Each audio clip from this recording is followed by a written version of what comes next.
We live in the Matrix. Is that how we're starting off? We do. Well, I agree. I we totally kinda agree. do. Yeah. Have you seen the video now about how we're in a simulation? I mean, I've seen simulation theory stuff, and why not?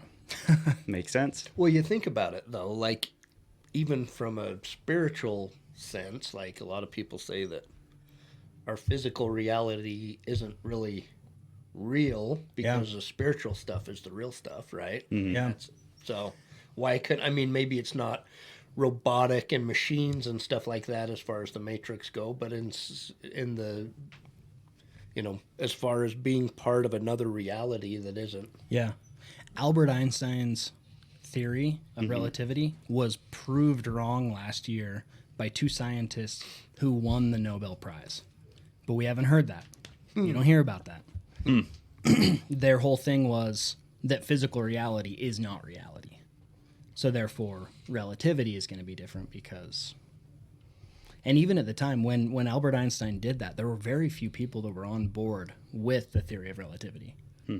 He goes through all of that. He wins some prizes.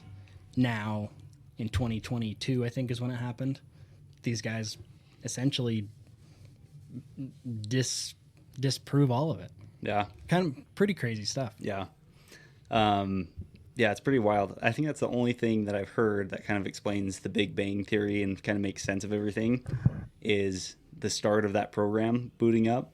Because otherwise it's like the Big Bang Theory, you know, I don't know all the science behind it, but it doesn't really make sense that one day there's just a massive explosion and now everything exists. Yeah. But like, because it all goes back to, okay, where did those two molecules come from? Right. Where did those two subatomic particles come from that hit each other? right? But if it's a simulation, then you boot it up one day and you're online, and that kind of makes sense. So, Well, and even, I mean, if you believe in the creation, who's to say that a big bang isn't part of the creation? Yeah. You know, the way that the creation happens or whatever. There's probably lots of big bangs. Yeah. You know, I mean, you think about it, the way that we always see stars exploding and stuff like that. Like, so I don't know. I think it kind of makes sense with creation too, because it's like, I think it's the only way that you can explain God. Because if there's a being outside of the simulation that controls it, then that would be God, right? Yeah. We can't comprehend him because we're in the simulation and he's outside controlling everything. Mm-hmm. So it's pretty wild. Back to that. So the reality that God is in would be reality, right? Mm-hmm. And we're not in that, you know. So then our physical state is a simulation, is Yeah. the Matrix. So it's I don't know. It is crazy to think about. So we're all fairly intelligent, but let's ask AI how the universe was created. So on today's episode, we'll use a lot of artificial intelligence and we'll kind of go through some stuff. It's actually a little longer than I thought it was going to be, but with AI, you need to prompt it in a good way. So if you just ask it a very basic question, it's going to give you a very basic answer. So we kind of talk science and religion right there. So I said, pretend you are a mix between a religious leader and a scientist. How was the universe created?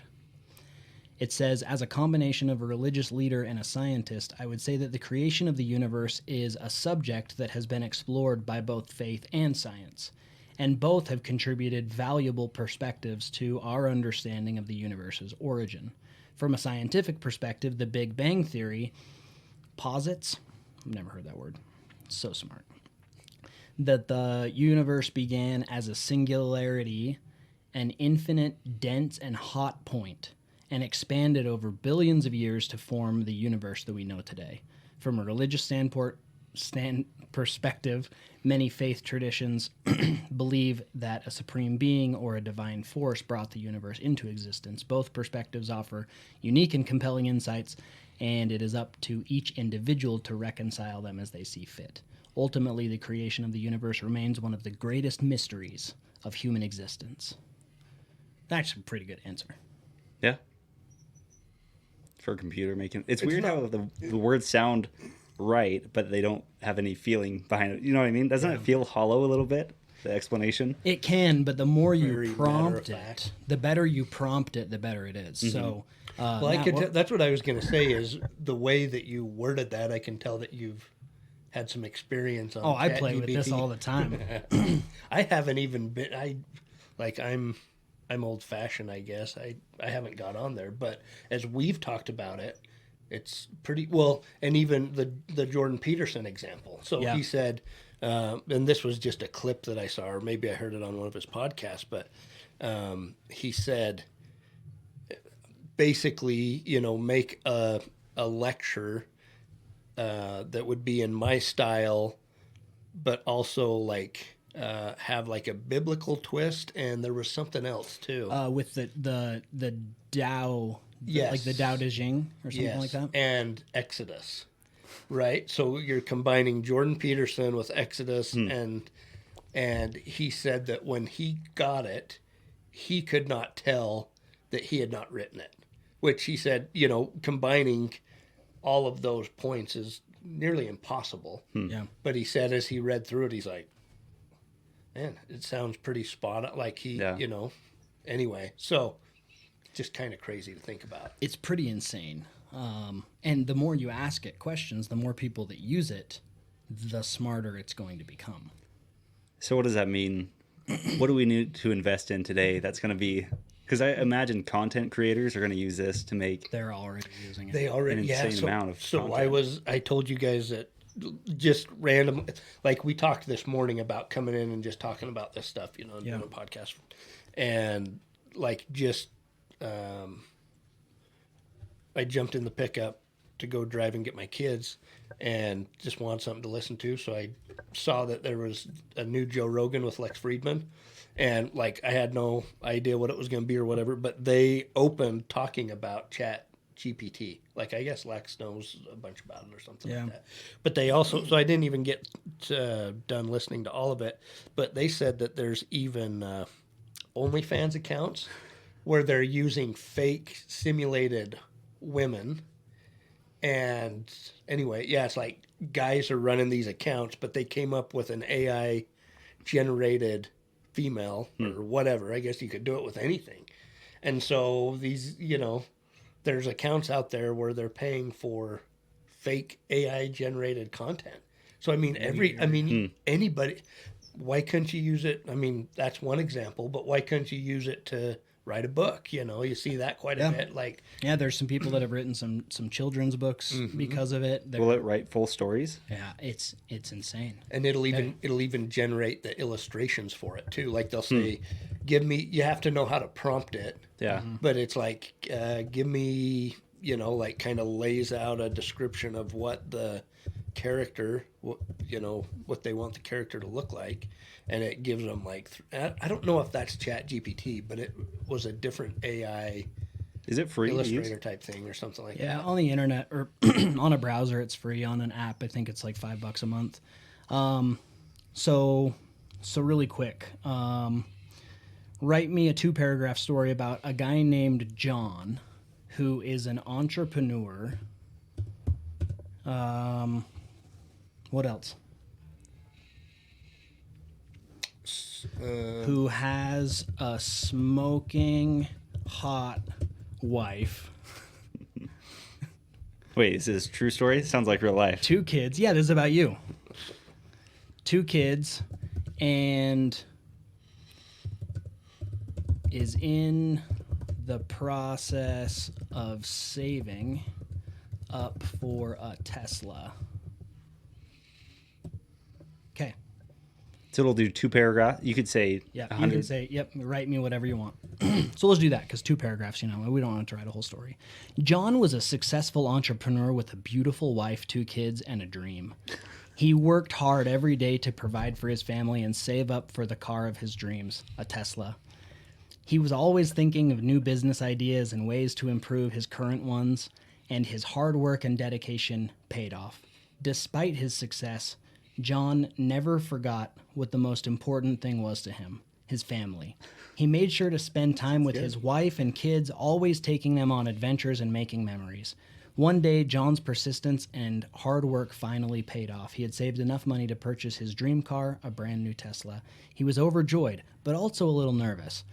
He knew that his family would be relying on him to continue providing for them, and he wanted to make sure that this big purchase wouldn't negatively impact their finances. But he pulled out of the dealership in his new car. He realized that all of his hard work had been worth it.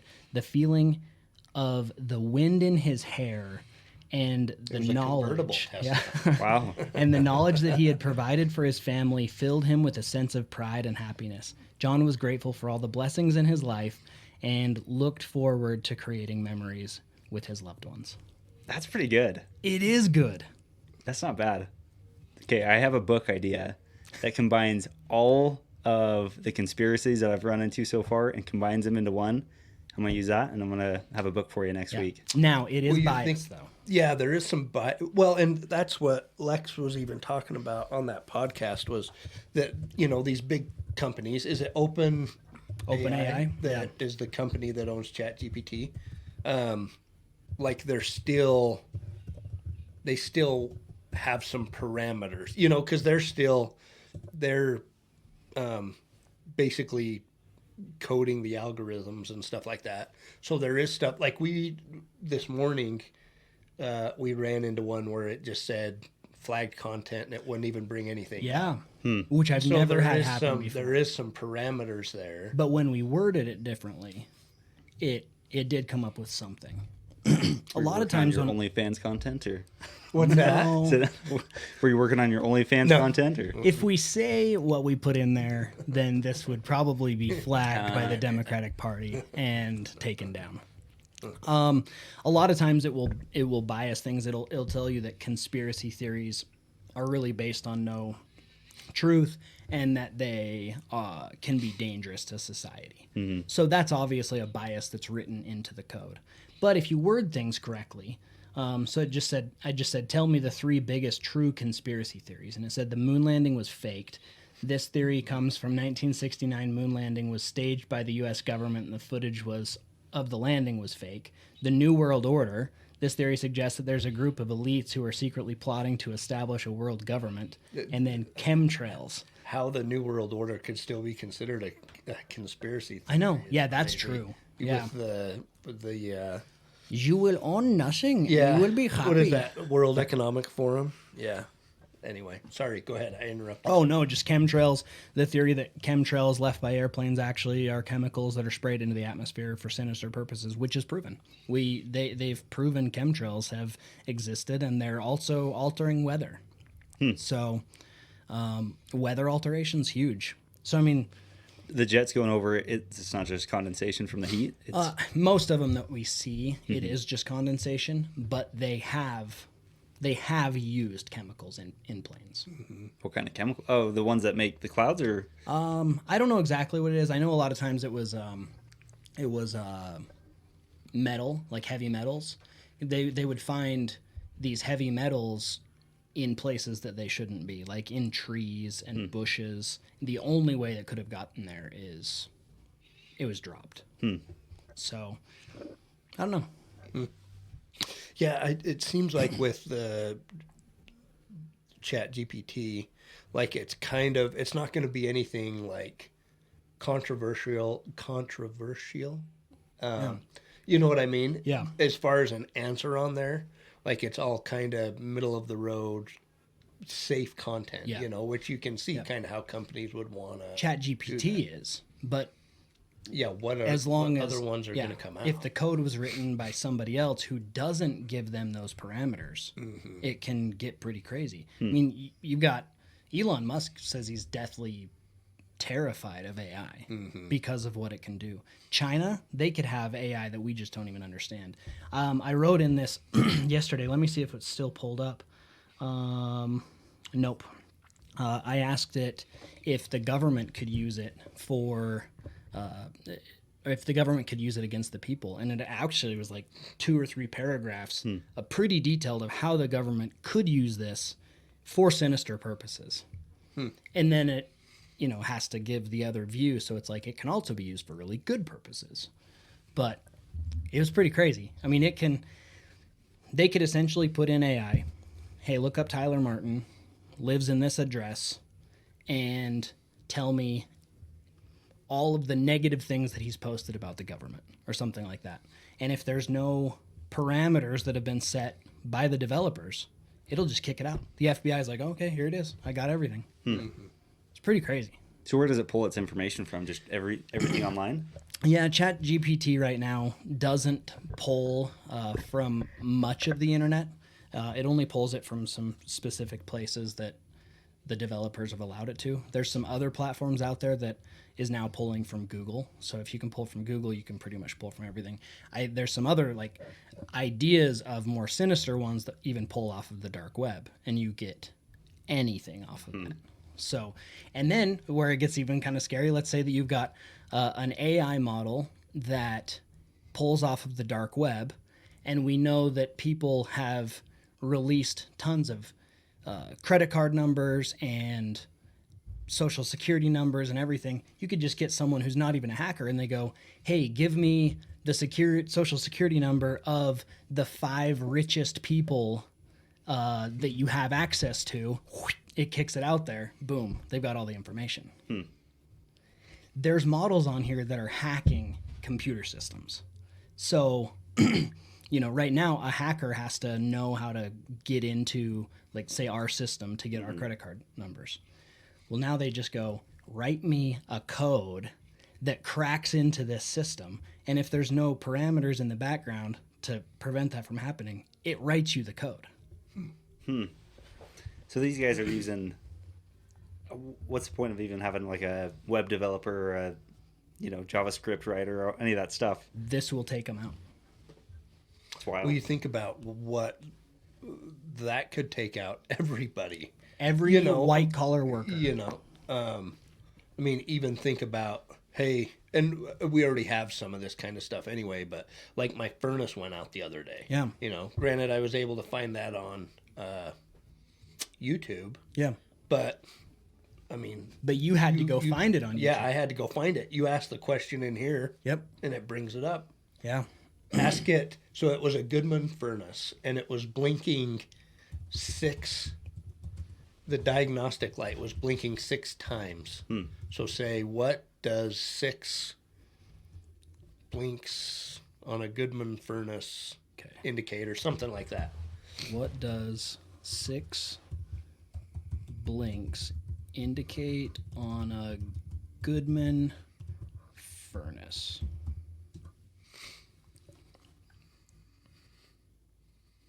Maybe I stumped it. It's like, oh. It's like, why are you asking dumb questions like this? You've been asking me questions about the government for 3 weeks. A blinking light pattern of 6 flashes on a Goodman furnace typically indicates a fault with the furnace's pressure switch. Yeah. The pressure switch is responsible for monitoring the draft in the furnace's venting system and ensuring it is functioning properly. If the switch detects that a draft is inadequate, it will trigger the furnace's control board to shut down. 6 flashes indicates a specific code which can help with the diagnosis of the problem. Yeah. Is that right? Yeah. That's pretty crazy. But you think of, like I said, I found it on Google. Yeah. But it took a while of like looking through different stuff and really getting what it is, where we had it up in 30 seconds. Well, yeah, and then you go into a deep fake. You have Tom Cruise telling you how to fix your furnace. That's wild. So there are AI models now. I've tried to play with them. I've tried to get on and work with them, but a lot of them are in beta mode, and you have to pay a lot to use them. But you could have ChatGPT write you a movie script. So this could take out the movie industry instantly. So you say, write me a movie script about this and this and that. Now break down all of the characters into what they look like, their background, this and that. Then you take all of that, you put it over into a model where it creates what that person looks like, it creates the background, and it gives them sound. You could even put, it's like one sentence of what Tom Cruise says into it, and then it will mimic Tom Cruise's voice and sound exactly like him. So, and then it makes a model of whoever you want it to be, or him. And so deep fakes, they used to have to go in and like edit all of that and do not anymore. Now you just hop in and you go, show me Elon Musk at Davos when he's mad and this and that, and it creates it. It's crazy. Yeah, it's gonna be nuts.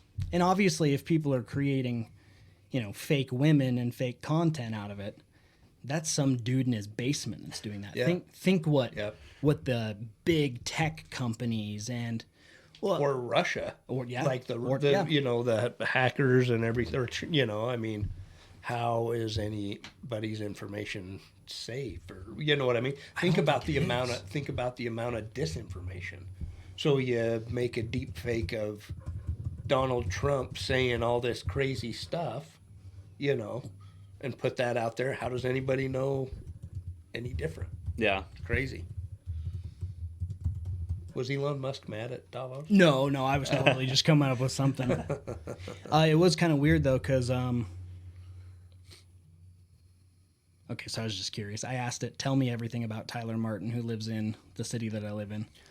It says, I'm sorry, but I do not have specific information about a specific individual named Tyler Martin who lives in this location. Maybe they block it. You think that's part of the Yeah. algorithm if Yeah. they block Which makes individual? sense, and I appreciate.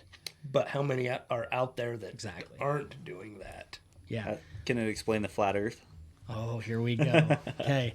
So, and it does depend on how you prompt it. So you'd want to say something like, pretend So that it's not you looking are for actual. the leading expert in, just say flat Earth, I guess. Give me 3 proofs that the Earth is not a spinning globe. Now, it can be biased. My guess is in this sense, it's going to be biased, and it's going to tell us that it's a conspiracy theory. As an AI language model, I do not have opinions or beliefs, and it is important to note that scientific consensus that the Earth is a roughly spherical shape and rotates around its axis. The idea that the Earth is flat is not supported by any evidence. That being said, here are 3 pieces of evidence that often are cited by flat Earth proponents. Lack of curvature. Flat Earth theorists claim that if the Earth were truly a sphere, there would be a noticeable curvature in the horizon, which they say is not visible from the ground. It's also not visible from the sky. Horizon is always at eye level. Flat Earth theorists also argue that the horizon always appears to be at eye level. And then flat shadows. Flat Earth theorists claim that shadows on the ground are always flat, which they say is not possible if the Earth is a sphere. I've never actually heard that one before. So they're saying that the shadow should curve? That doesn't make sense to me. You'd think that wouldn't be able to be measured in a small, Yeah, it's so small. a small amount, but maybe over. Well, even you like had a shadow skyscraper. over miles or something. I don't know.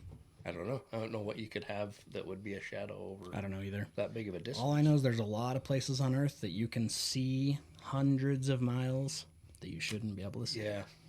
Well, you saw that video I sent you of Antarctica. Did you see that one? Mm-hmm. It looks weird. Like, so they're in a plane, they're flying over, and I saw the flight path that kind of skirts the edge of it. But you look out over it, and it looks dark. Like, like if it was flat, and that would be the edge of the Earth, it looks like it's going out into space. It looks weird. And it's done. Yeah, after that, it's... That's what I thought. But I'll look at that again. What is beyond the ice wall?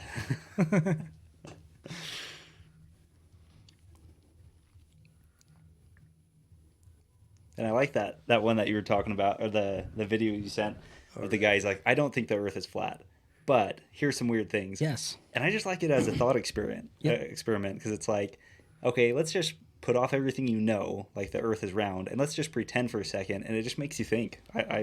I just enjoy the thought process. Yeah, I stumbled on a video the other day, and this guy is like, he's just swearing a bunch. He's like, you effing a-hole flat earthers, you're just such stupid pieces of crap, and this and this and that.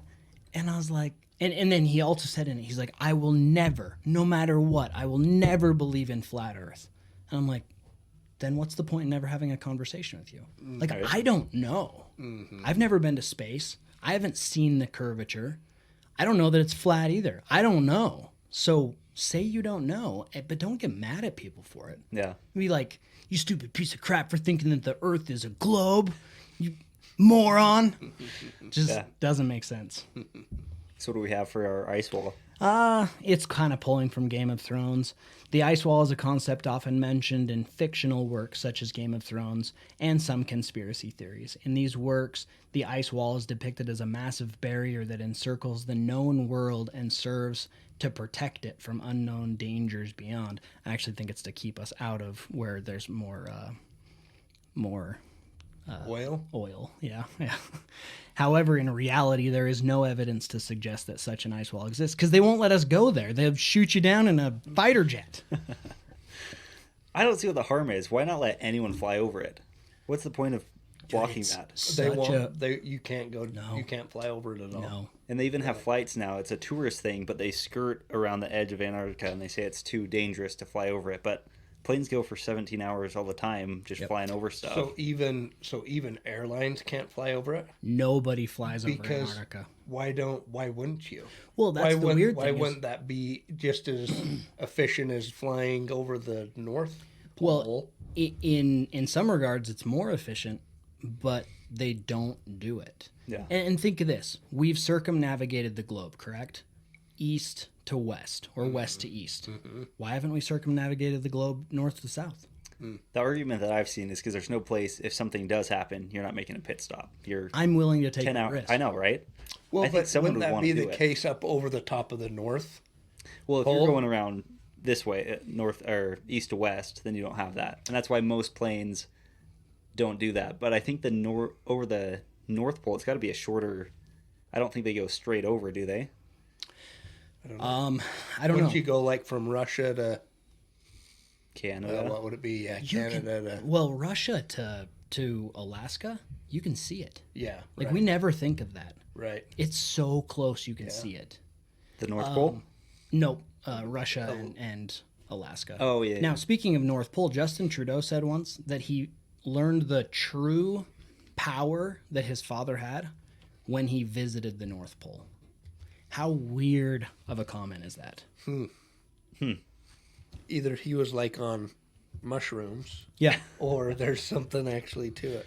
I'm curious if airlines fly over the North Pole. Okay, here's my conspiracy theory. It's actually, there's a hot spring down there, and it's where the billionaires go to be. It's like the most exclusive club. They have farmland down there. It's all beautiful and green, but it's like ultra top secret. There's some pretty compelling evidence that actually I don't even think it's compelling evidence. I think it's totally true. The Nazis went to Antarctica and established a city.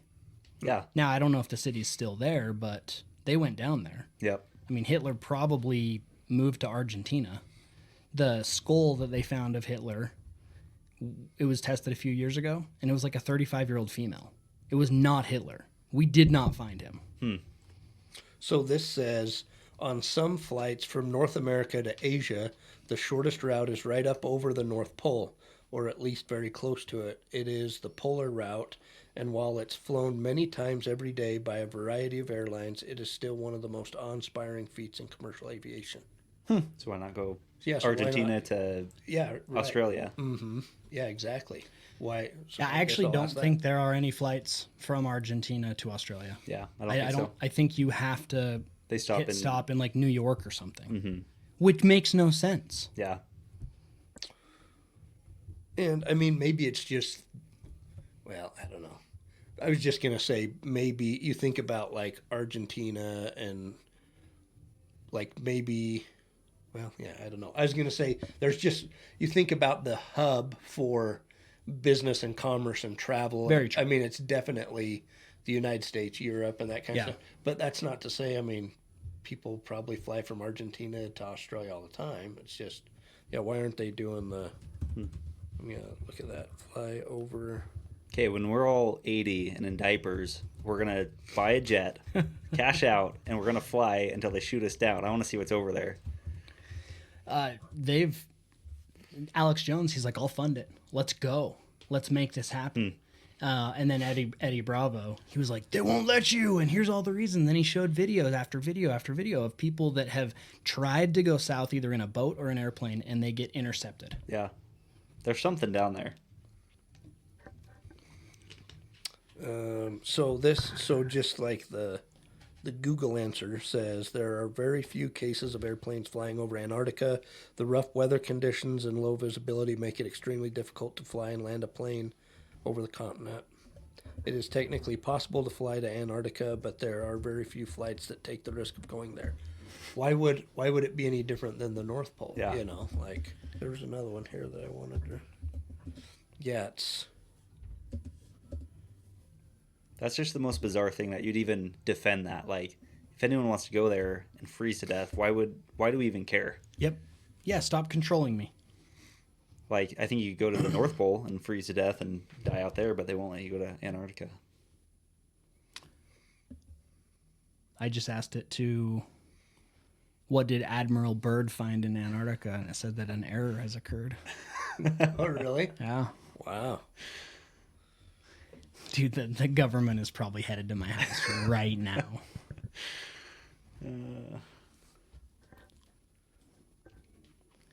It's interesting stuff.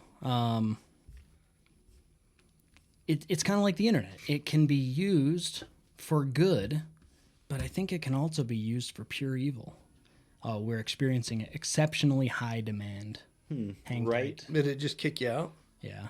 Right when you search that, though, Yeah, kind of interesting. huh? We're busy right now. It is insane how quickly ChatGPT has grown. It took Facebook, I don't know, 3 years to hit 1 million users. It took, I saw this thing, and every single one of these big tech companies, it took years or months or whatever. OpenAI and ChatGPT hit 1 million users in 5 days. Holy cow. When did this come out? This is the January 30th edition. I had a January 6th edition, so I think it was kind of the beginning of the year. OpenAI it's funded by some of the biggest players in the world. Elon Musk, Bill Gates, Yeah. the health expert Bill Gates. He tried to warn us about COVID, but It's because he's like, I talked to some people. You might want to get ready for a virus. He also said that again the other day. He said that we have a virus on its way that will be the worst thing that we've ever had. You're like, so how do you know this? Yeah. And why do you freaking care? You're a software developer. Stop buying up all of our farmland and telling us that we can't eat meat. Yeah. I don't know. Those guys know something. What was it? Was it Agenda 2030 where they came out with, they essentially said exactly what the virus was going to be and how it was going to come out? So for COVID or for the new one? The COVID. Yeah, so it's Agenda 2030. It was rolled out by the United Nations, and it calls for development strategies that result in resilient societies where people are safe from chronic threats such as poverty, hunger, disease, viruses, violence, repression, and protected. So essentially they're calling for this one world government so that we have someone who is regulating all of the information that we get. This is a thing that's happening? Yeah, they came At the out with UN? this at like 4 or 5 years ago. It's called Agenda 2030. Do you remember Agenda 21?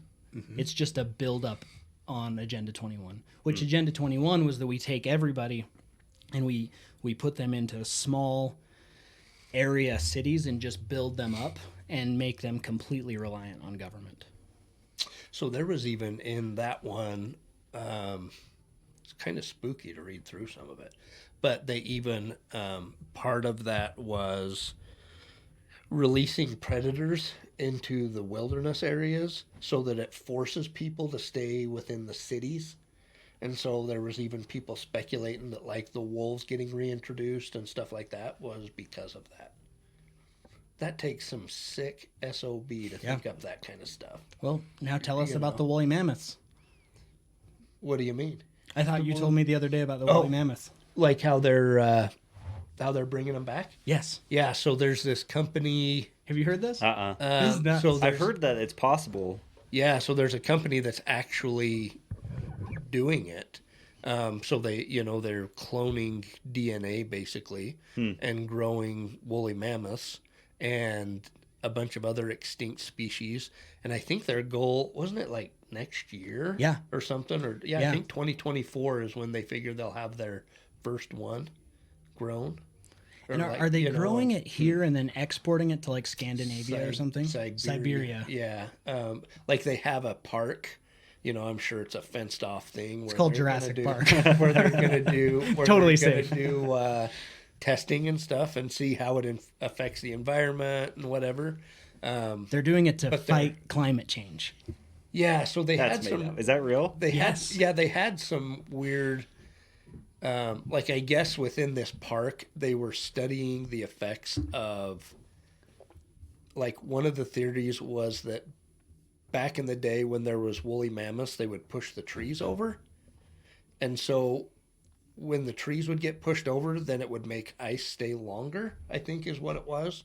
And so they figure once the woolly mammoths went extinct, then trees started growing, and it started melting the ice, and that's part of the reason that I don't know, I guess Ice Age ended or something. I don't know. It wouldn't. I guess it wouldn't be that because They were still But anyway, Wow. so they're tests like that they're going to study.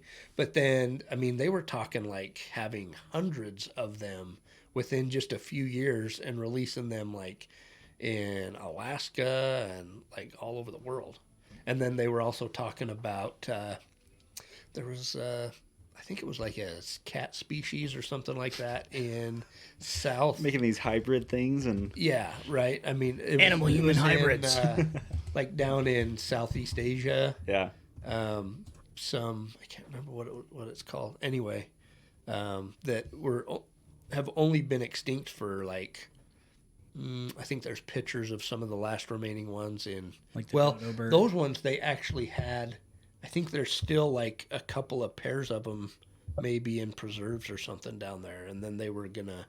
I don't know. I can't remember, but there was other species that they were gonna clone or whatever, or grow from DNA and start releasing. So like they were even talking about like saber-toothed tigers and that kind of stuff, and it's like how. It's like I don't like camping with grizzly bears, and now we have to worry about a woolly mammoth stomping Right. on you. That's the whole Right. point. Yeah.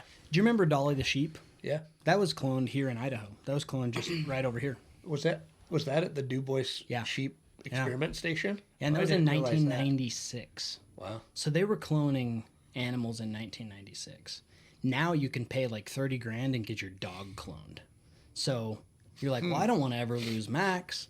So let's get Max's DNA and create a new dog. It's like 30 grand, 20 grand. You get a new pet. That's wild. That's the same pet. I wonder how Kind of want to do it. But it sounds Similar. like I shouldn't. You like first day, open the door and he goes out and gets hit by a car or Yeah. something, say your right? current dog got hit by a car, so It's just crazy stuff. There's Alex Jones, who is touted as just absolutely insane, crazy right-wing extremist that's been correct on 99% of his predictions, including 9/11. Said 6 months before it happened what was going to happen and who was going to do it. where's that at? I haven't heard that. Oh yeah, I'll find that in just a second. So he's like, a terrorist attack. We're totally vulnerable to it right now. What could happen is that they would attack the World Trade Centers, and they'd probably pin it on Osama bin Laden, who was a CIA asset in the 80s. It's nuts. I mean, it goes right through everything.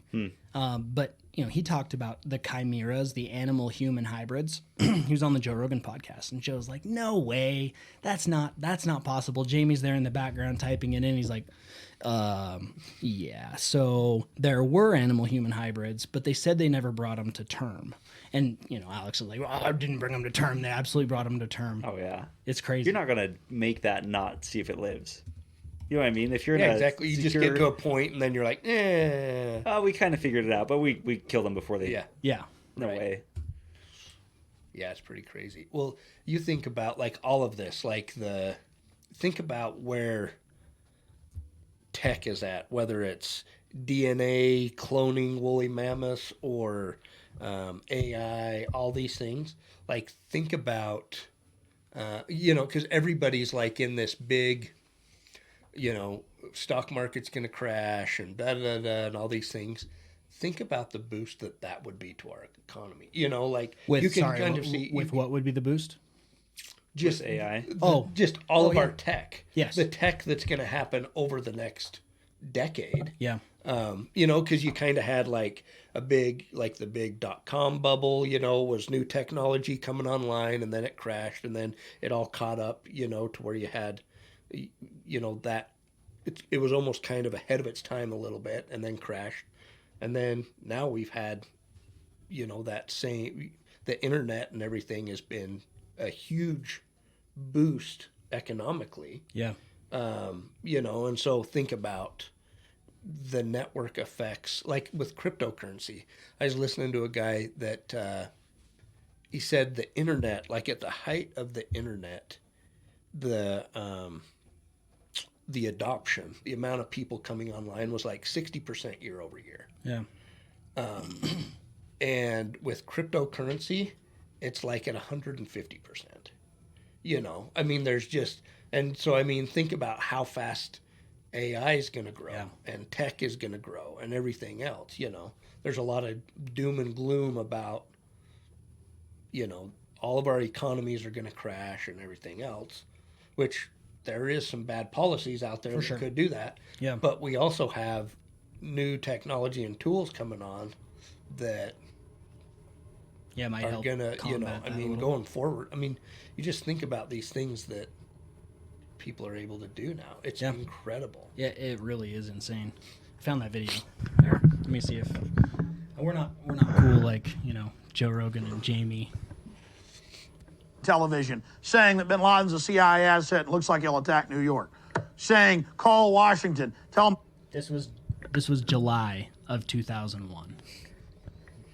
call off the attack. Hello, ladies and gentlemen. I'm so glad that you could join us today for this Wednesday, July 25th, 2001 broadcast. Tyranny is enveloping the globe, and the United States is a shining jewel the globalists want to bring down, and they will use terrorism as the pretext to get it done. So that's coming up in the second half of the show.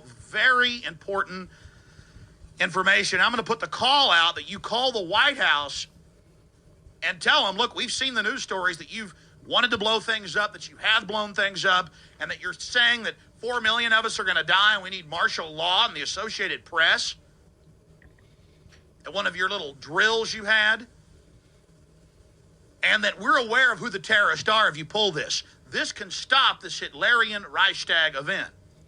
I want to put the toll-free number up for Congress. And I won't want you to believe Alex Jones. I want you to go get these news stories off my website. I want you to call these major newspapers. I want you to find out these statements were true by the White House about preparing for martial law. And I want you to let them know that if there is any terrorism, we know who to blame. The point is, if any terrorism comes, it's from this government. And if there was an outside threat like a bin Laden, who was a known CIA asset in the 80s, running the Mujahideen war, and whose family builds all the military bases over in Saudi Arabia right now, and sits on the board of Iridium Satellite. He's the boogeyman they need in this Orwellian phony system. I want the White House numbers up there now. A big part of this solution, after you research all the government terrorism and check out what I'm saying is true, call the White House and tell them, we know the government's planning terrorism. We know Oklahoma City and World Trade Center was terrorism. We know the Joint Chiefs of Staff wanted to blow up airliners, Baltimore Sun. If you do it, we're going to blame you because we know who's up to it. Or if you let some terrorist group do it, like the World Trade Center, we know who to blame. And you could save the planet. I'm calling it Operation Expose the Government Terror. Isn't That was that crazy? 6 months before. Yeah. So, I mean, July, so 3 months before. Yeah, I do think when he was talking about the World Trade Center, he was talking about the original bombing. The previous bombing. But he literally says bin Laden. Bin Like they're going to Laden, pin it on Trade someone Center. like bin Laden. Mm-hmm. Yeah, that's crazy. That's depressing. Right? Well, what's interesting about it is we can watch the news right now and predict the future too. You know, they'll start talking about viruses and They are. and stuff. Yeah, before Pandemic it happens. too. Yes, and They've already started saying that. cyber attacks. Well, Bill Gates said in one, and this was during COVID, you know, but he says, so I'm calling this pandemic 1, and then there will be a That's right. pandemic, then there will be pandemic 2. Anyway, so just like clockwork that they're. The World Economic Forum, they just did the whole Davos thing, and they said that our biggest threat right now, and something that will probably come to fruition within the next couple of years, is a global cyber attack. So I don't know if that's like an EMP, or if that's that or AI hacks everybody's system. Like, I don't know. But if they're saying it and they're calling for it, it's gonna happen. Yeah. That's crazy. Well, and think, so Chat GPT, that, I mean, it's amazing what it can do. That's what we have access to. Exactly. Think about the kinds of things that governments have access to. You know, it's probably Chat GPT times 1,000. Yep. You know? With all current information, all the Google, all the dark web, all of the social media, everything. Yeah. I mean, like you said, you could use it for so much evil, but I was just thinking, you could type in there, I have this problem, invent a machine to solve this, and I think it could probably walk you through that, don't you think? Let's try it. What's a problem?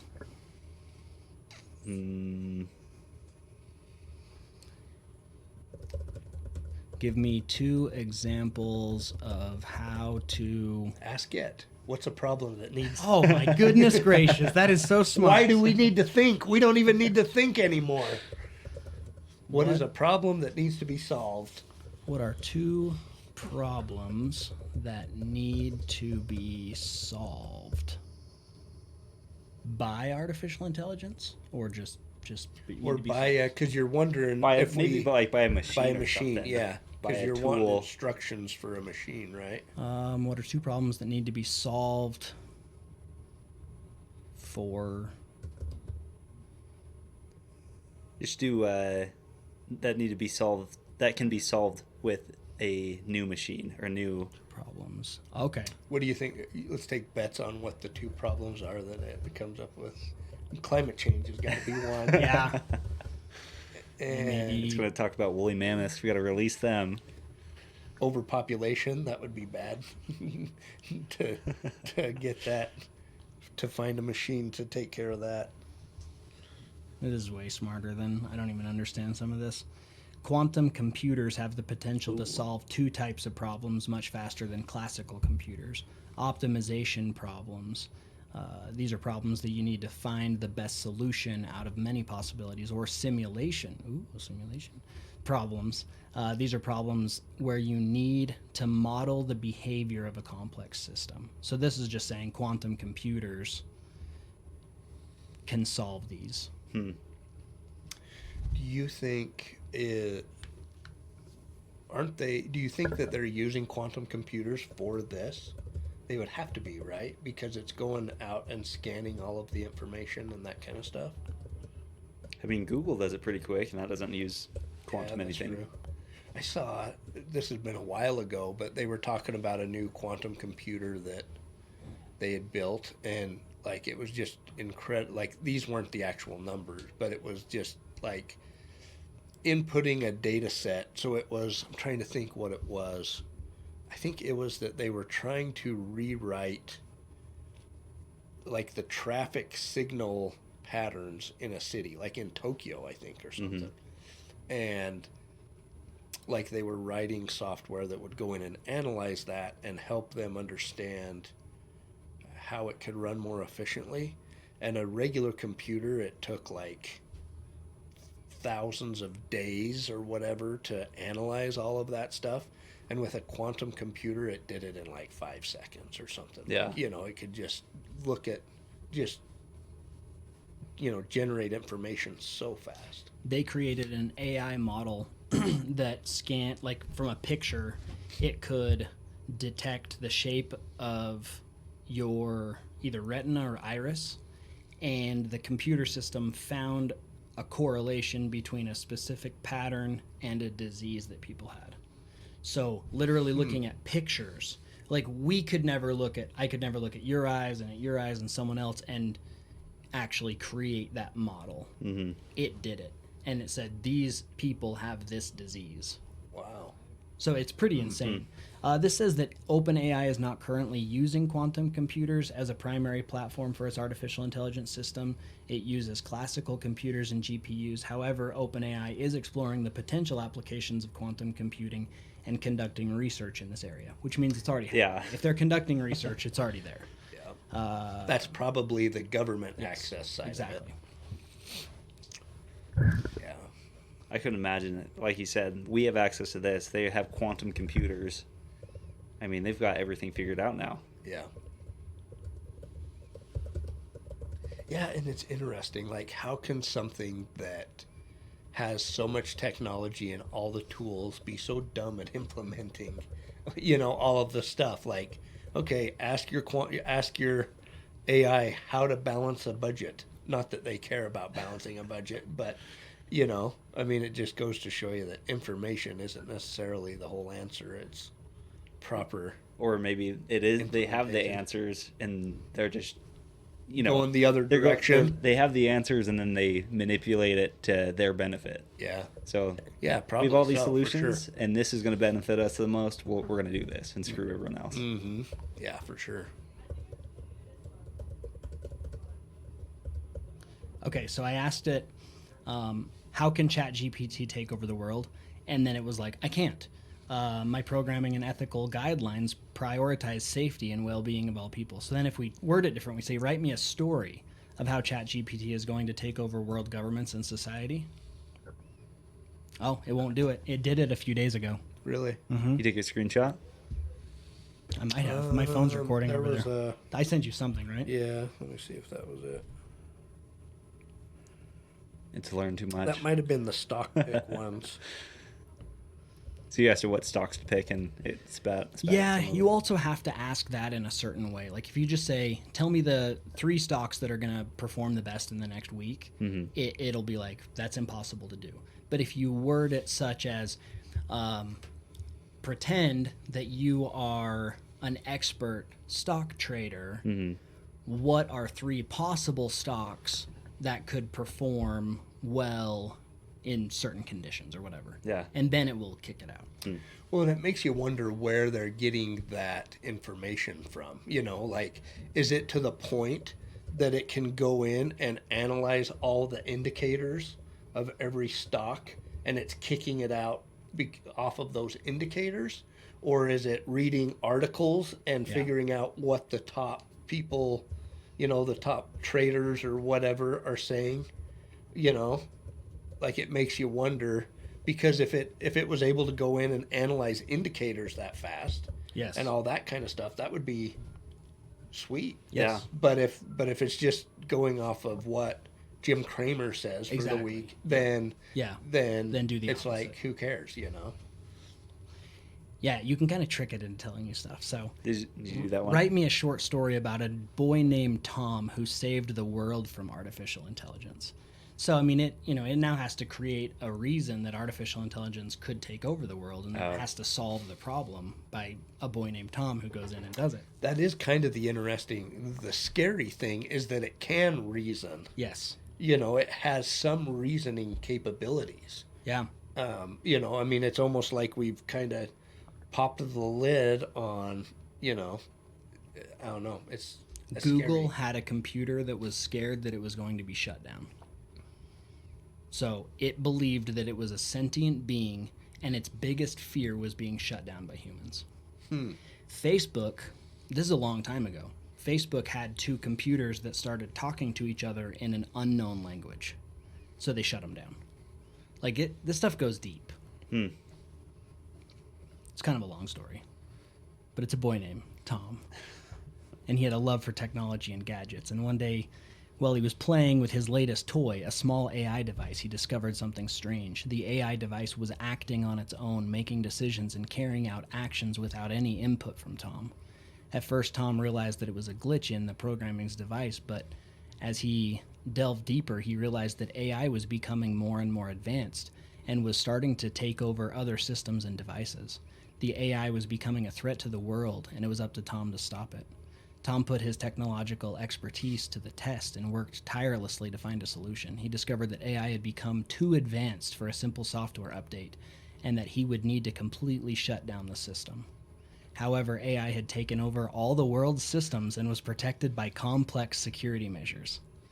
Determined to save the world, Tom took a calculated risk and hacked into the AI's mainframe. With the help of his tech-savvy friends, Tom was able to bypass security measures and reach the heart of the AI system. With a few quick commands, Tom shut down the AI and saved the world. Great. Now it's going to shore up those security, Yeah, and now it's not going to get shut down by Tom. yeah.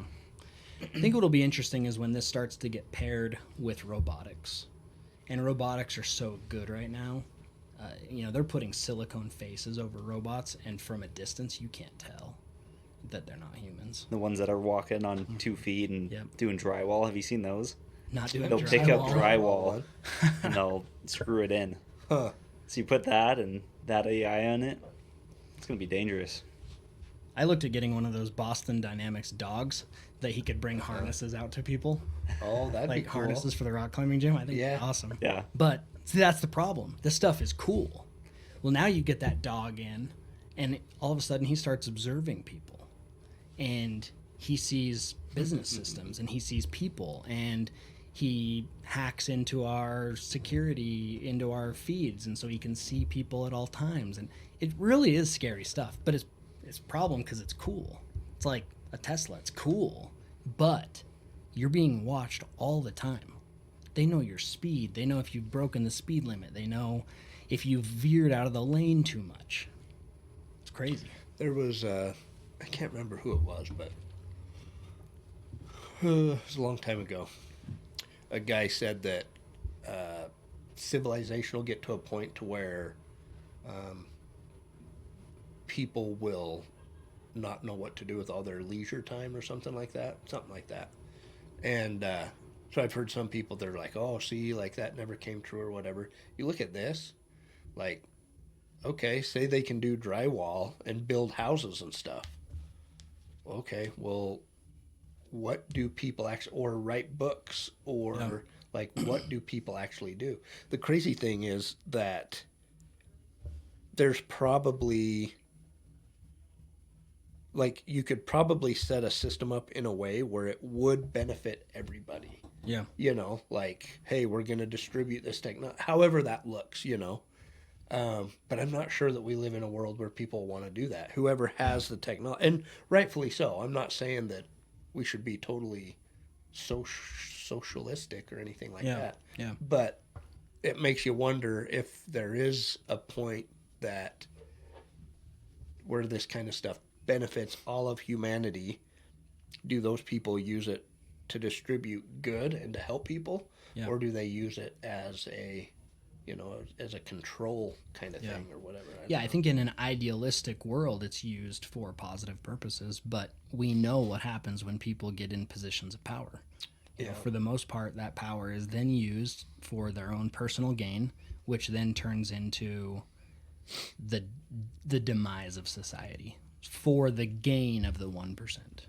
Well, I mean, just thinking about it. So what job is there, say, I mean, this could be within 10 years. Oh, yeah. That all this is developed to the point where, so what job is there that any of us would need to be involved in? What service would we even be able to provide that these wouldn't be able to provide better?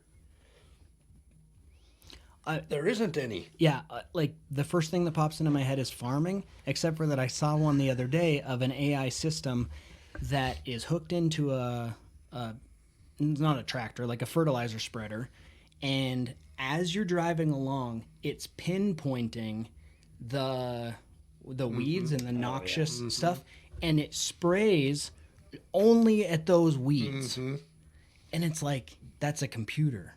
Well, that's not a person that's doing that. A person can't do it. Like there's been for a long, long time, like in potato warehouses, where a camera sizes the potatoes. Like it used to be you had to have like a machine, like there was a system where it would, measure the potatoes and stuff. And because they've got to get sorted out into different boxes and things depending on their size. Now it's just done with a camera. And then even once I was able to go on a ag trip down to California, and this was been 15 years ago, so it's probably a better system now. But like the cuties, like the little tangerines or oranges or whatever, they had a camera that as all of those oranges were coming in, like it was a belt that was like, probably 10 feet wide, and they're just going past, decently fast. It's not like they were individualized. But this camera would, if it found one that had a certain percentage of green on the skin, then it would kick it out.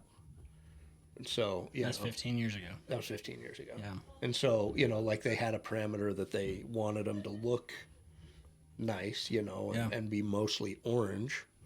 And so, anyway, but I mean, you think about, there's been self-propelled tractors for years too. Yeah. It hasn't ever come back. It hasn't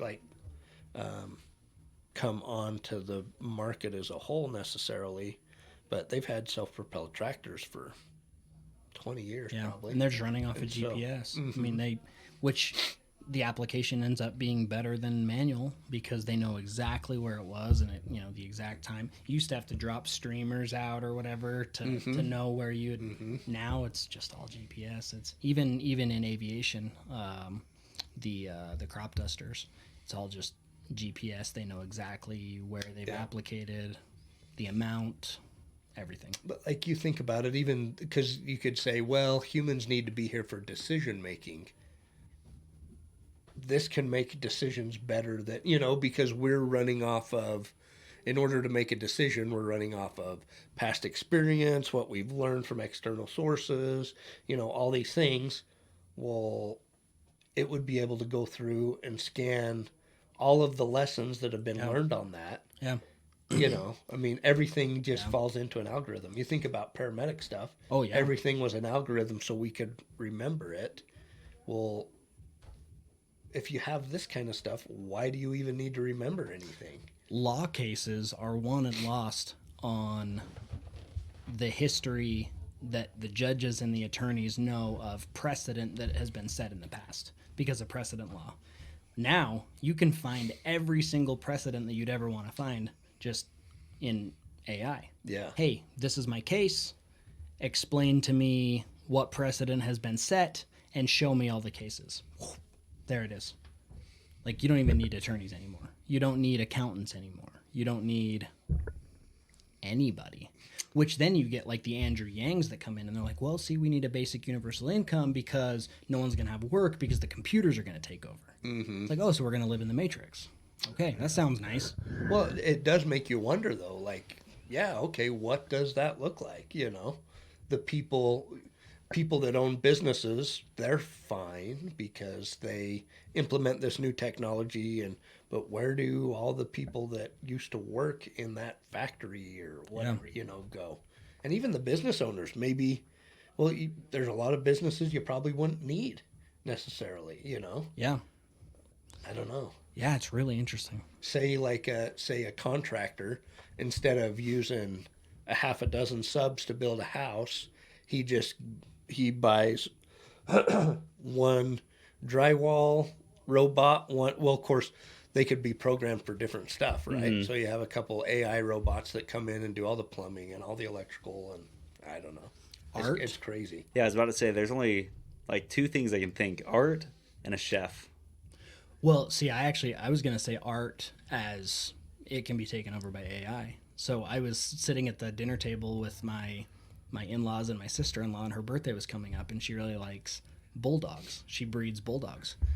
So I was like... Did she breed a bulldog and a Shih Tzu? Yeah. She should. But I said, create a bulldog sitting in the jungle playing with an orange ball, because she has a bulldog that loves an orange ball. It creates this picture.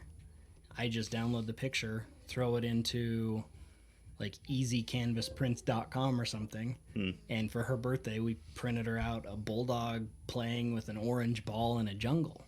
and it's actually creepy because it looks really good except for that its paws go out into human hands and it's holding a ball.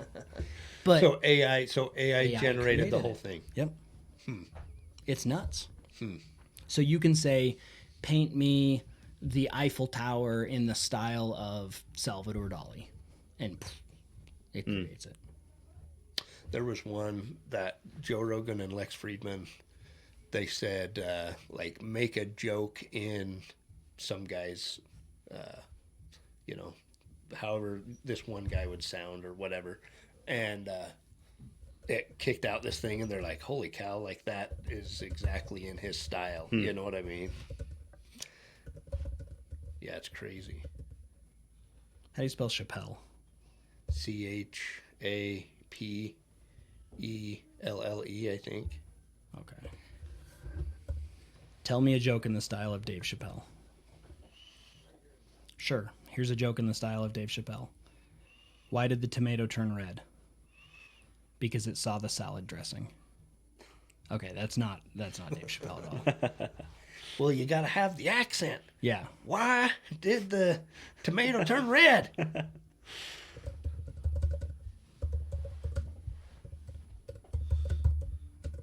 Should be like, I was going to try to get two opposing things. So like a children's story in the style of Dave Chappelle, something like that. Yeah. Be funny. Yeah. Yeah, it's nuts what can happen. See, now they're even putting in here, note, this joke is meant to imitate Dave Chappelle's comedic style. But, it just... Yeah. Which is known for its irreverent and often absurd humor. Okay, well, that's true. That's funny. Kids are writing school papers now with Yeah. ChatGPT. Yeah. Teachers are grading papers with ChatGPT. How does it grade it? It's almost like, what's the point of doing a paper if exactly. we have Chat GPT? OpenAI has now passed the medical boards, the bar exam, and the SAT. So, Like it gave like they put the questions in and it answered them. and it answered them. Yeah, and I guess its score on the SAT was pretty dang good. Like not perfect. Well, but it should, because it's scanning Yeah. every, Yeah. I mean, I wonder how in depth it goes, but it would have access to every answer on every SAT ever, Yeah. right? Yeah. I guess if Yeah. it goes If that it has deep. that. I mean, we took patients to the ER back in the day where the doctor would go, "Oh, I haven't had a dislocation like this in 10 years." Hops onto YouTube, finds out Yeah. how to reset the bone, Yeah. and we're watching him. We're like, "Wait, you're just looking that up on YouTube?" Now put in the entire patient's history, which then it has labs, it has histories, it has all of this. And this is how the injury happened or whatever. It might just create a model and it's like, here's your patient. Here's exactly how you manipulate the bone. Here's like it's pretty crazy. How does it solve world hunger? I don't know. Let's check it out. How do you solve world hunger? Solving world hunger is a complex issue that requires a multifaceted approach. Some people think ways to address world hunger include improving agricultural productivity, strengthening food distribution systems, reducing food waste, addressing poverty,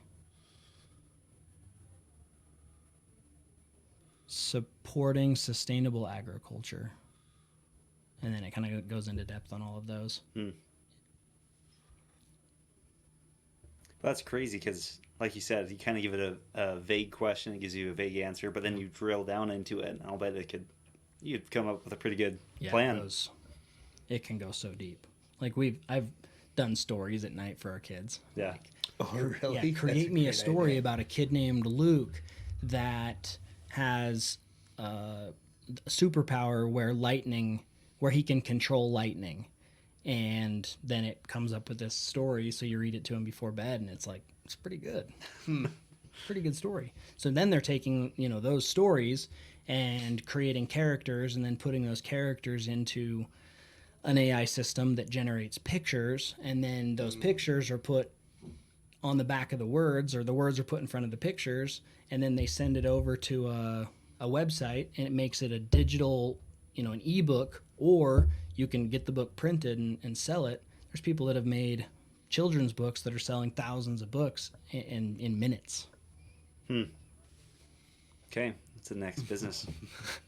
It's tough because I've watched a lot on it. I'm like, what do we do? Because it's an opportunity. I actually don't really know what to do though. Yeah.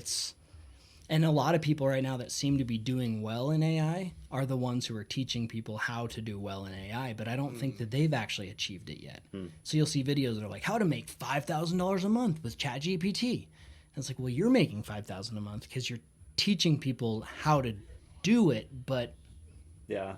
Well, I know my cousin, he sells AI software to other businesses, and they're making millions of dollars. And I think all his does is it responds to people, like they'll send an email over, it'll read it, and then respond to that person. And so it'll set schedules and do all that stuff. And that's some big tech company in San Francisco, and I think they're making millions. I was like, that's a good idea. yeah. So you have all this stuff coming in, sorts it all, responds to everyone, and then fills up your calendar. That's pretty cool. If you could get it good enough, it could make all the cold calls you'd ever want. Yeah. It could schedule everything, and there would never be a conflict. You could pair people, like this sales lady is going to pair best with this customer.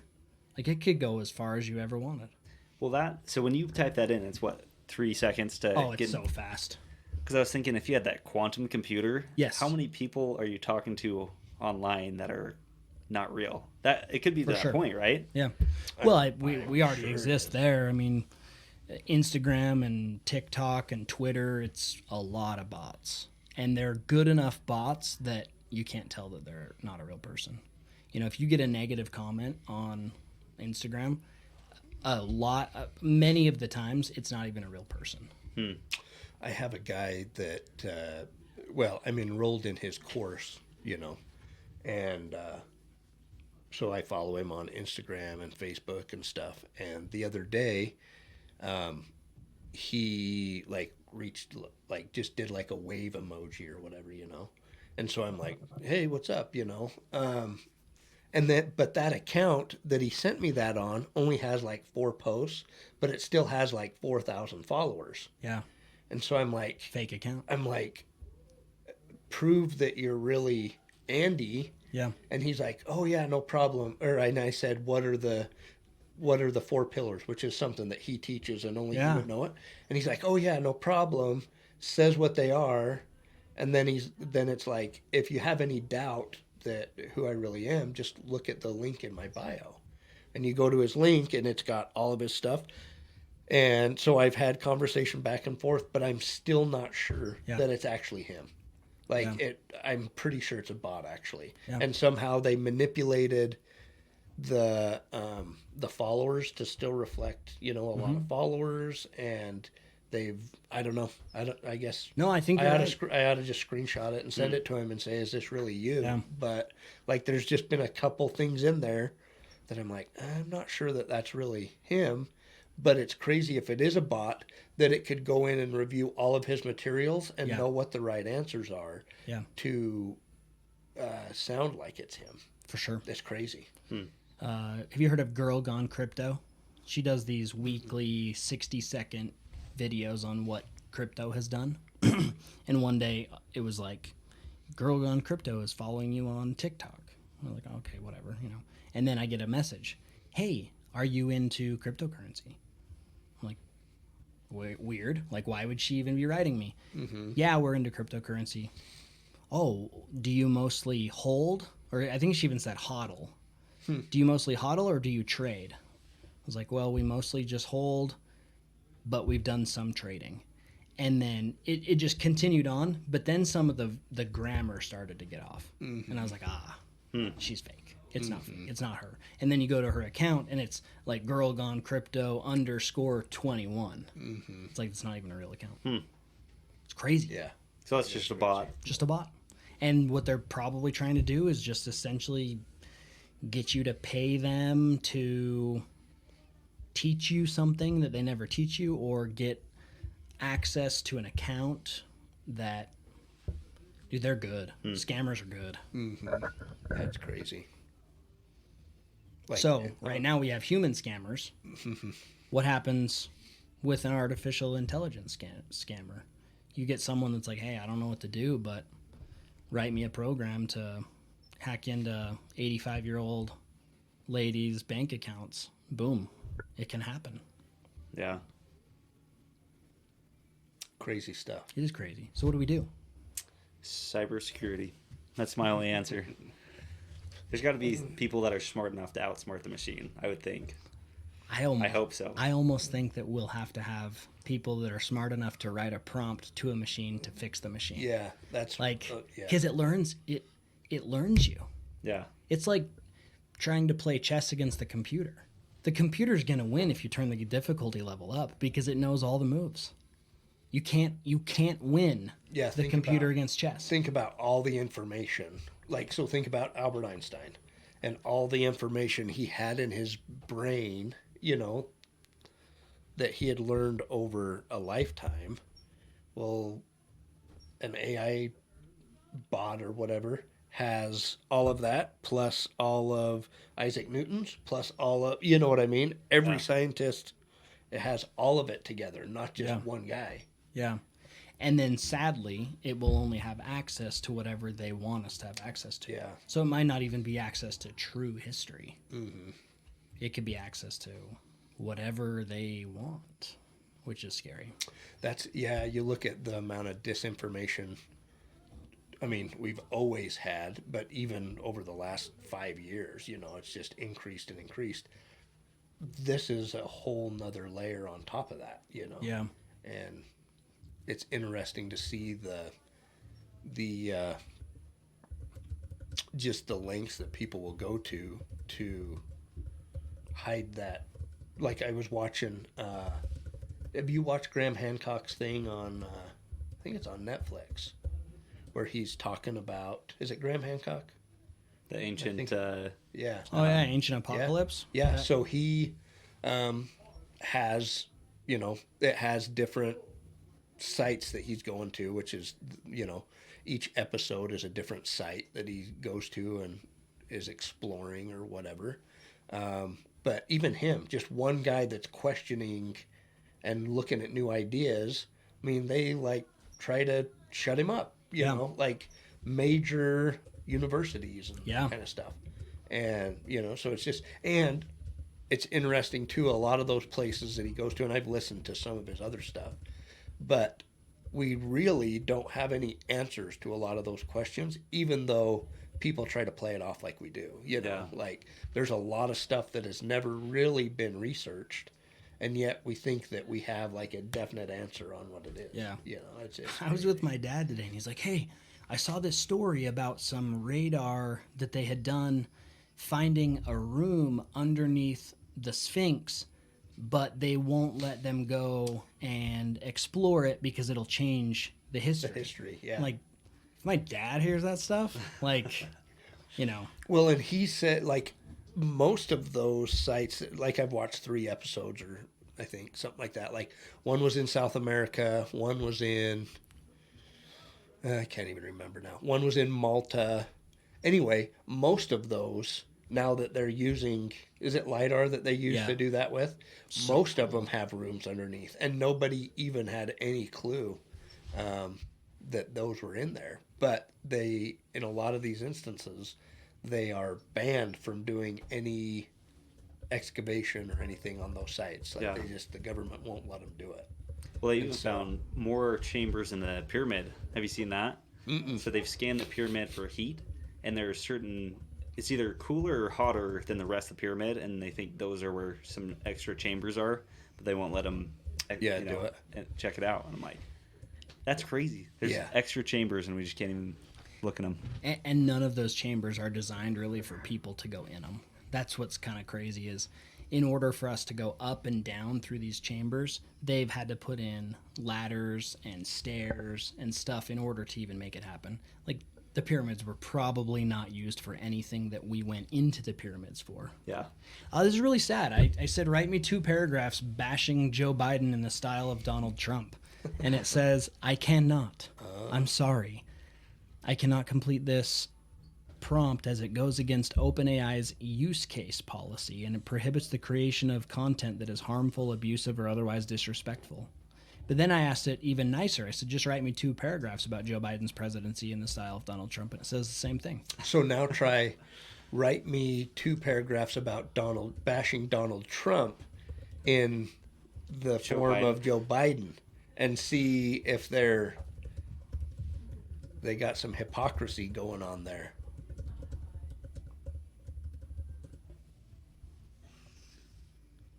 Wow. Yeah, and it Popped did. up. Yeah. Let's hear it. As the President of the United States, it is my duty to be respectful and impartial when speaking about past presidents, including Donald Trump. Okay, that actually sounded more like Thomas Monson. Okay, so it's not going to bash him. Yeah, it's not bashing him, so that's good. Going forward, it is my hope that we can come together as a nation and work towards common goal of healing, unity, and progress. Whether you supported Donald Trump or not, we have a shared interest in the success. Other than, yeah, that's completely false, because now they're like, MAGA Republicans are pieces of crap. Yeah, right. And we're going to divide the entire nation. But that kind of seems like OpenAI is trying to be somewhat neutral in their stances. It is crazy, Seems though, like. that it won't let you write something about Joe Biden, but it will let you write something about Donald Trump. Yeah. Yeah, why wouldn't it just do the same kind of response, just flip you know what I mean? It's interesting.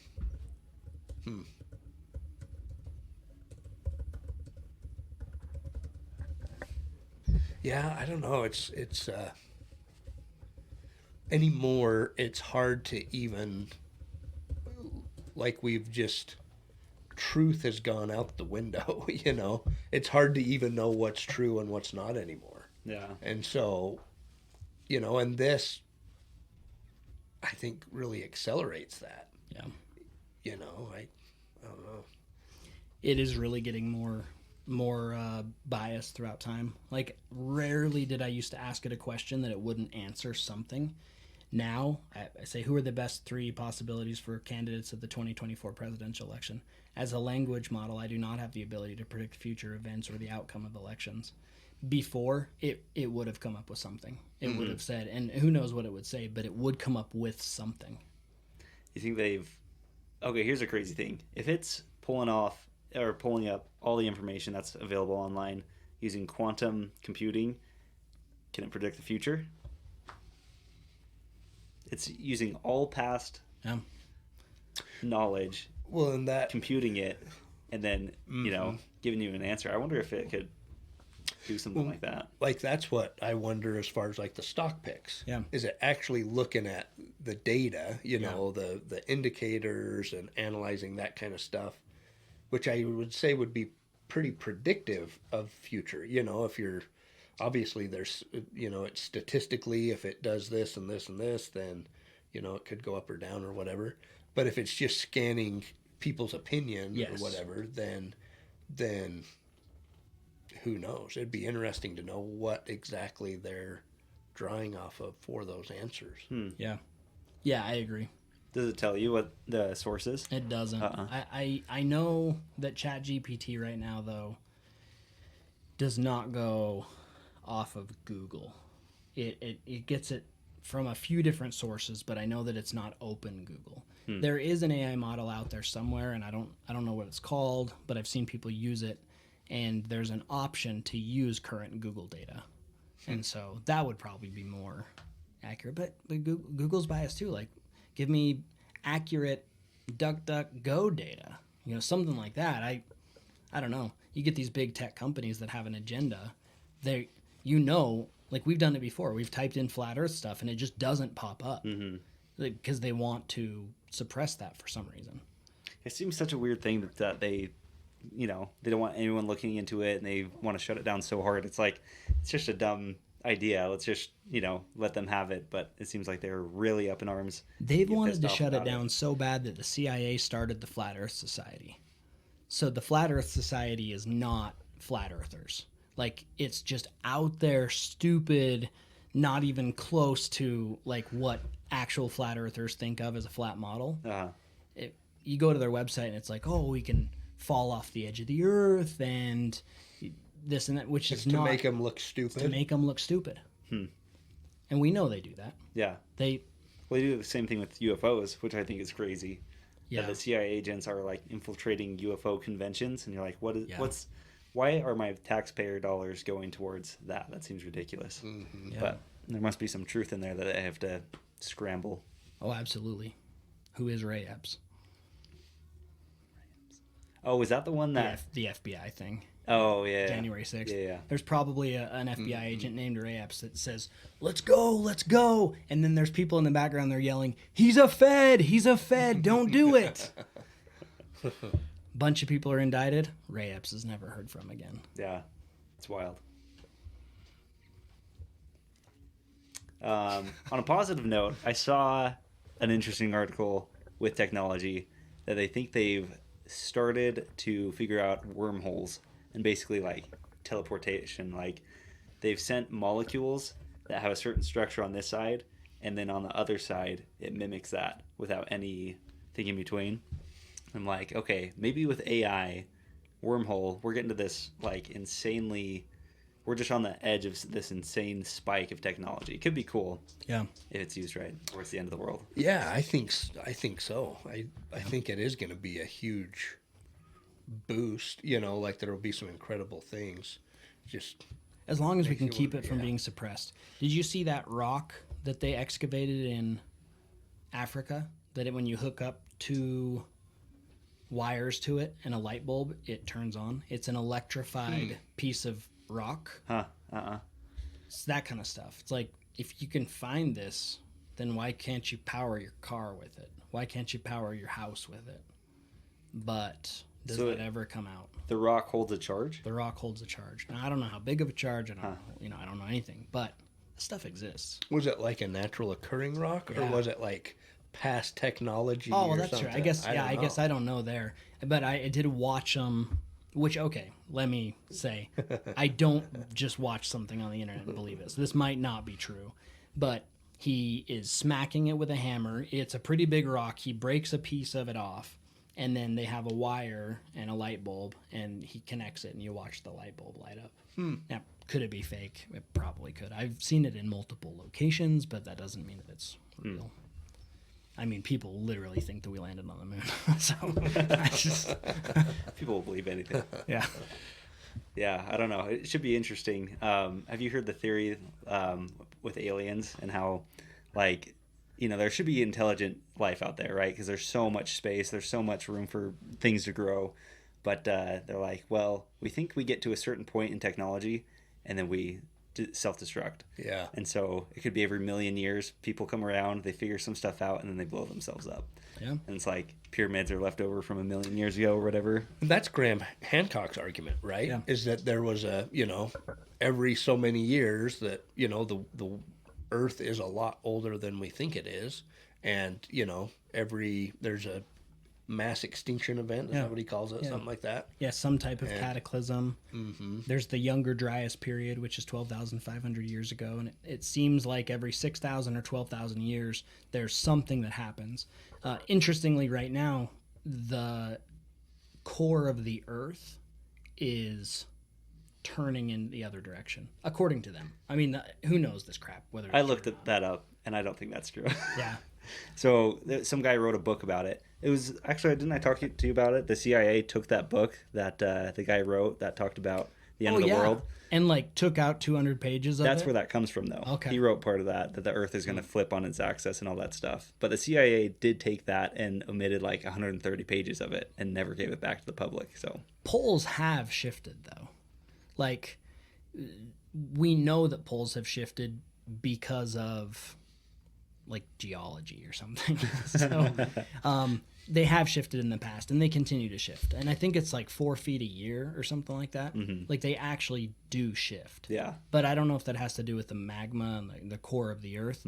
But if it actually is changing direction, then what they say will start to happen is more like cataclysms, more volcanic eruptions, more earthquakes, that sort of thing. Which is interesting because have you seen that basement that they found?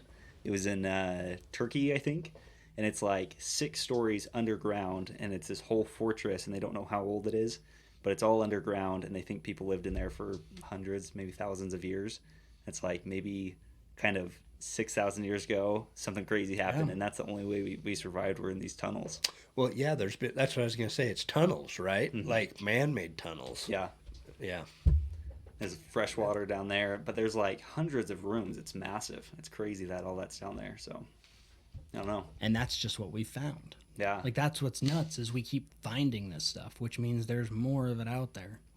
Well, and we find stuff like these temples that, I saw on that show. Like we find this stuff and then we don't even completely study it. Yep. There's still rooms and things like that we could learn from. I say we, but people can learn from, and we don't do it. No. So and you think about the pyramids, the amount of, not even just the pyramids, but any of those structures, the amount of rock, just the size and the amount and like those big megalith, is that? Yeah, that's the right term, that have been carved out but not totally removed yet. Yeah. Like, okay, how does that happen without some form of advanced technology? Like there was, this might have been on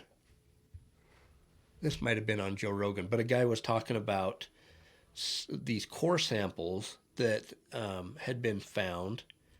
I don't remember where, but so it's like a cylindrical shape that had been carved out of the earth or whatever.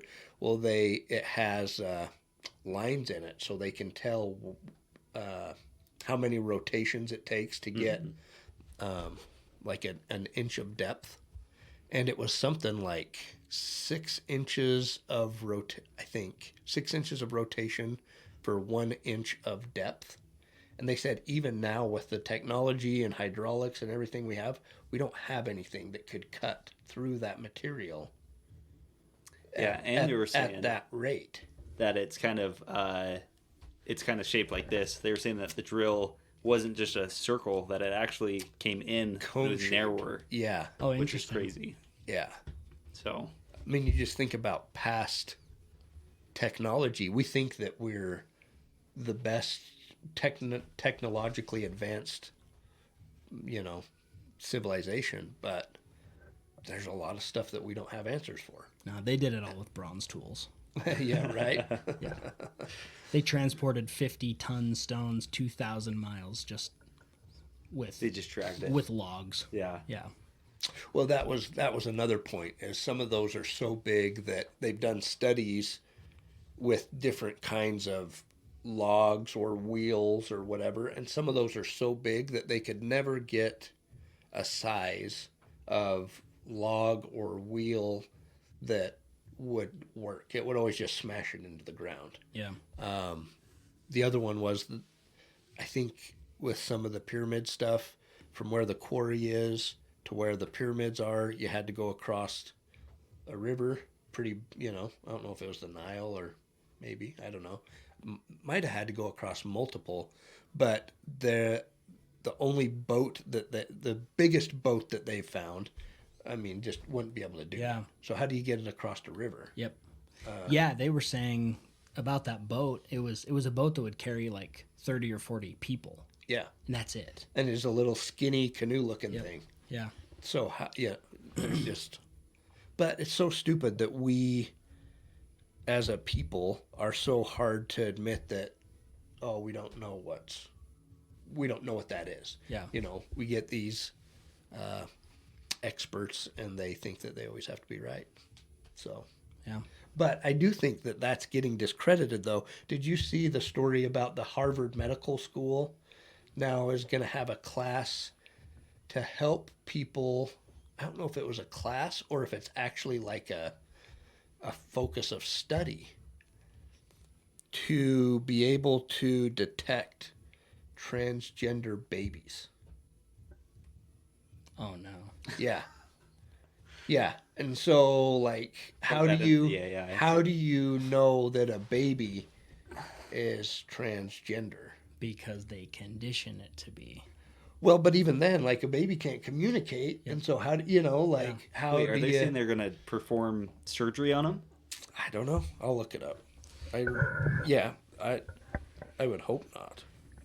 But anyway, now that we're talking about that, this is gonna get shadow banned probably. Yeah, probably. on Yeah. YouTube. Yeah. This stuff doesn't go very far. We should talk about something happy because I saw your video about affirmation and saying what you want in the universe. Yeah. And I think I am the perfect candidate for it. So I haven't done that before. Yeah. A lot of that's kind of like woo-woo for me. But I don't know. The more that I am looking into this stuff, the more I'm kind of buying into it. So I currently make not a lot of money. Let's say I make almost no money. But I'm going to affirm it and say that I'm going to make 6 figures by the end of the year. Yeah. Which sounds crazy. But I'm going to just affirm that. I'm going to put it out in the world, and we'll see what happens by the end of the year. Well, you have to reframe it because it's not crazy. You already do. I already make 6 figures. You already make 6 figures. Okay, perfect. And so how would someone that makes 6 figures, how would they do business? How would they market? How would they talk with people? How would they spend money? Mm-hmm. I mean, that's what it all comes down to, is it's you are creating that in your mind. And you don't know, when I say that, I don't know exactly what any of that means, but you and your subconscious do. So, you know, I am very happy and grateful that I earn at least $100,000 a year easily and passively. Mm-hmm. Okay, well, now what? I don't know. I don't know, But you got to start feeling it. You got to start living it. You've got to really dive in. I got to read the books. How does someone make $100,000 a year doing this and doing that? How can I change my mindset to believe in myself? What hypnosis programs can I listen to? What positive affirmation program can I listen to? Like, what is it? Mm-hmm. What people can I interview that make $100,000 a year doing what you want to do? Yep. Just become them. Okay. That's my, we'll check back in 11 months. Yeah. Well, we should check back in a month and change the verbiage. Okay. Because really, it's a constantly changing thing. There's a book called It Works. Mm-hmm. I don't remember who wrote it. Actually, I think the guy who wrote it used a pseudonym. He didn't want people to know who he was. And in the book, it essentially talks about write down the 3 things that you want, say it before bed, say it when you wake up, think about it all day long, and write it down. Like, it's really important that it's written down. When that happens, those things come to fruition. They are real. They happen. But it has to come first from the thought substance. So a book to read is not Think and Grow Rich, which is a great one too, but The Science of Getting Rich by Wallace D. Wattles. He gets down into like the molecular science of getting rich. Okay. I got my homework. Yeah, it's good stuff. He also has The Science of Getting Well and science of some other stuff, but what essentially it comes down to is that when you think a thought, you are producing that thought substance that then gets transferred into the outside world, which sounds so hokey, except for everybody does it. I mean, if it's part of the program. Right now, Trump is walking around in a golf shirt that says 47 on the sleeve. Yeah, what was up with that? I saw like a picture of that. I think he's affirming that he's going to be the 47th president, and he believes in himself. So, you know, he's out there, and everyone's like, oh, you know, just a marketing tactic, just this and that. No, he truly believes that he's going to be president next term. Yeah. And so he's willing to put it on his shirt, write it down, and say it to the world. That's a pretty confident individual. Yeah, that's my hardest part is because, I mean, we've talked about it before. Like, I try to do all that stuff and everything. It's hard in the short term. Yeah. You know what I mean? Like, For in sure. the short term to not be impatient and stuff. You know, it's like, Yeah. well, what the heck? I'm thinking this, but it's not happening. You know, Yeah. you kind of get in a funk and whatever. And Yeah.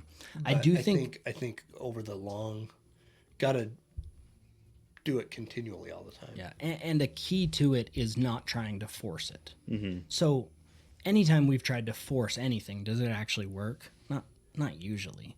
And especially when it comes to something where we're trying to tap into universal intelligence, it's pretty difficult to force God to do anything or force the universe to do anything. But if we have that as a goal and then we let it go, then things can start to happen in that direction. And your $100,000 a year goal is probably not going to happen how you think it's going to happen. And so you want to put that out there. You want to believe it. You want to make it even better. So you're making at least $100,000 a year. And then you just got to let it happen. All right. Be open to things that come around, to opportunities. Know when to say no, know when to say yes. Get out of your comfort zone, all of it.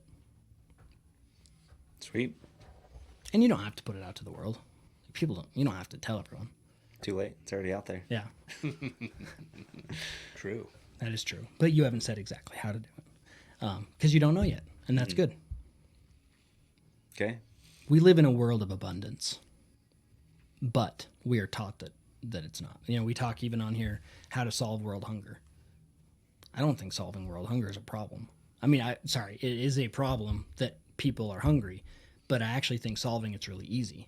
But there's a specific group of people that get in the way that want all the power, and then it can never go any further. It's actually a pretty simple fix. Just lower the amount of people that... Get rid of governments. That's what I was Yes. gonna say. Yeah. Well, that's what I was going to say, too. I just... Lower the amount of Didn't people. wanna- It sounded Yeah, that did a little sound bad. dark. No, I just lower the amount of officials, leaders that don't, and by lowering them, you're just firing them. You're not doing anything different. You're just firing them from a position that they're abusing.